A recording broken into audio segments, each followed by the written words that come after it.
Rogue Beast Warrior, so we're just tearing it up. I'd like to read a little something that I just wrote out. It's in response on Reddit to somebody who was criticizing Linus Pauling and his research and essentially calling him a quack. And really, you've got to understand what propagated that disinformation. And part of it was disinformation, but there was a lot of dissemination going on there that he wasn't critically analyzing and understanding. So this is my response.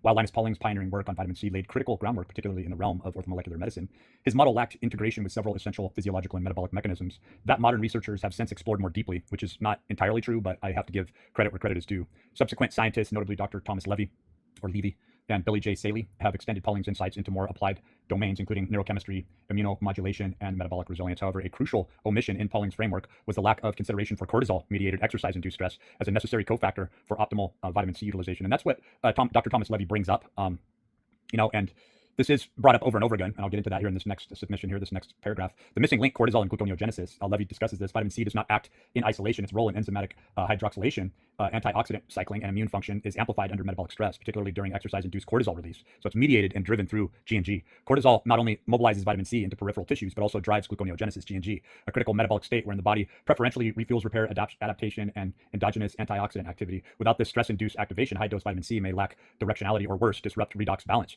particularly in sedentary or metabolically unprimed individuals. So, I saw him railing against this machine, right? When you look at all of his, when you look at Linus Pauling's research and all of his interviews where they called him, it was a dementia onset megalomania, collagen synthesis and amino acid synergy. Pauling's own peptide research makes the omission of amino acid synergy, notably glycine, proline, and lysine to some extent, also cysteine or cysteine, right? Somewhat ironic, these amino acids, and obviously, if we're talking about gluconeogenesis, then glutamine, I don't know why that wasn't coming to me, and alanine, and particularly beta alanine, play a crucial role in this. Maybe even theanine, right? Depending on how deep one is into the role of G&G. These amino acids, along with high dose vitamin C and essential cofactors like magnesium, zinc, and B complex vitamins, B6, B12, paradoxin, and so forth. But I talk about the need for beef liver and the fact that he should have been using beef liver the entire time. His wife passed away, but she lived a fairly long life to 77 of stomach cancer. He died of prostate cancer, and one could argue and say that, and he passed away at 83 or 93 years old. So he outlived his wife by a good 20 years. But in saying that, I think that they proved that sedentary individuals taking high dose vitamin C, that in fact, without the exercise induction with the cortisol and without the G&G prompts through doing all protein, all amino acid type fasting, forcing one into the state of gluconeogenesis, or with high caliber athletes where there is and I'm going to get into that here, so I'll keep reading on about metabolic flexibility. Pauling's own peptide research makes the omission of amino acid synergy, notably glycine, proline, and lysine, right? Because he did talk about that supplementing with lysine, and particularly people who are eating a more of a vegetarian type of a diet. And I think he kind of lost his way there, ironically, even though he had won 2 Nobel Prizes by himself without having to share them, particularly in peptides and his work in assisting Watson and Crick with the double helix construct. Somewhat ironic. These amino acids, along with high dose vitamin C and essential cofactors like magnesium, zinc, B complex vitamins, are fundamental to collagen trifolding and structural protein synthesis. Modern orthomolecular practice increasingly recognizes the biochemical symphony where collagen matrix repair, hormone modulation, and neurotransmitter balance are co-regulated by nutrient amino acid interactions. I talked about some of those other cortical steroid producing amino acids that might be involved there as well. Sports science, stress adaptation, and amino acid therapy. Contemporary nutritional science, particularly sports physiology and neuroadaptive amino acid therapy, illustrates the necessity of integrating micronutrients and macronutrient cycling, protein sparing, and strategies in stress adaptive hormonic stimuli that is harmonic, right? In the chronic. Pauling's era did not have the benefit of this multidisciplinary integration, and in fairness, pharmaceutical and institutional resistance likely stifled broader dissemination of these synergistic protocols. And that is true. Billie J. Sahley, healed amino acids and nutrients, passing away in 2011. She didn't really come into this into the 2000s, so he was a decade away or less from really other people grabbing onto this research and expounding upon it. And then, of course, she was on the President's Council for Post-Traumatic Stress Disorder. She was one of the key factors in naming post-traumatic stress disorder, and she really was trying to take Linus Pauling's work onto another level. Dr. Wraith as well, his past proponent and partner that worked through the Linus Pauling Research Institute over there at Stanford at that time, really took a significant hit from this and completely backed away from orthomolecular nutritional science. So there was a big hit from the pharmaceutical industry, if you remember, to the supplement industry, where you can't make any claims at all. But what was happening at that time, a lot of doctors were getting their pockets fleeced. And I get pissed off when I hear people try to cite these studies with 500 or 1,000 milligrams of daily vitamin C that's not chronic, that's not shown over a long period of time. This is stress-induced, as I'm making the point here. It's cortisol-induced. It's metabolically induced. It has to do with gluconeogenesis, G&G, and that is driven, right? And even more so, I think ketones play heavily into the, so I'm going to go on with this. Integration and, in fairness, pharmaceutical and institutional resistance likely stifled broader dissemination of these synergistic protocols. Clinical relevance. So I go on to say, in clinical and coaching practices, we have observed when I have worked, coaching and as a high-level trainer, and when I'd taken hundreds of clients through this over many years. This, of course, goes back to the early 2000s up into about 2000.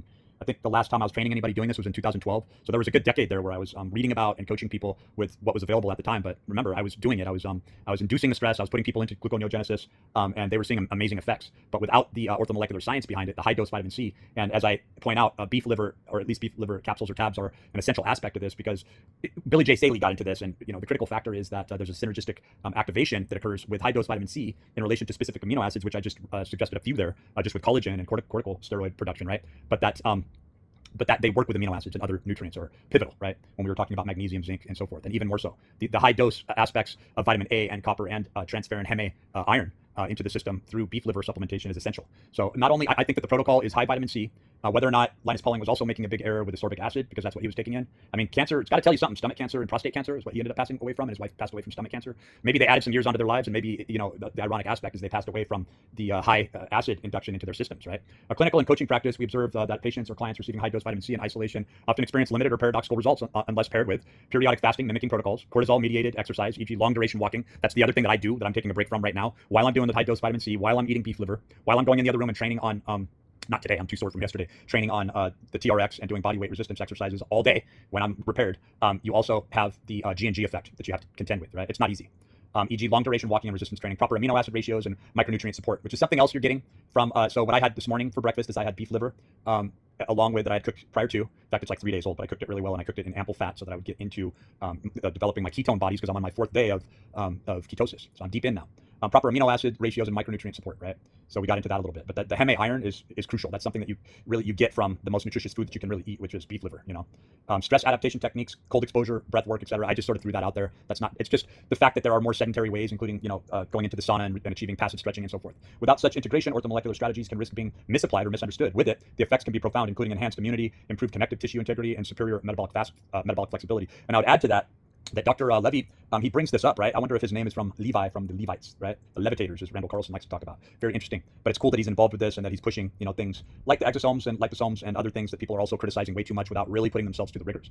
But I would also say that when I say including enhanced immunity, improved connective tissue integrity, and superior metabolic flexibility, I think that if you plan the stage of increased capillary bed density, where after about a 6-month mark, you have established those capillary beds, with resistance training, and that final adaptation stage is the most crucial after 6 months. That's usually when people drop off in order to really own that muscle, right? Is that I believe very much so that when Dr. Levy was talking about taking high dose vitamin C, tapping himself, right, intravenously, and him saying that he, when he was in his 50s, he went into the gym and literally doubled all his stacks, like his improved strength. And it sounded like he'd been doing it for several months with his buddies, going into the club and training really hard. And I was just thinking about that, and I'm going, I will bet you he was doing it for a period. He said several months. I'll bet he was going through that increased capillary bed density where he'd been pushing it with his buddies for like 4 to 6 months, right? He'd gone through around a 26-week. That's where a sports nutritionist placed it, right? And that he was doing this high dose vitamin C to establish those connective tissues that are so crucial in the blood supply to what you would call new muscle, but you're really just talking about the improved status or state of your muscle cells to be able to store more glucose or glycogen, right? And when you're in ketosis, things work a lot differently, as you know.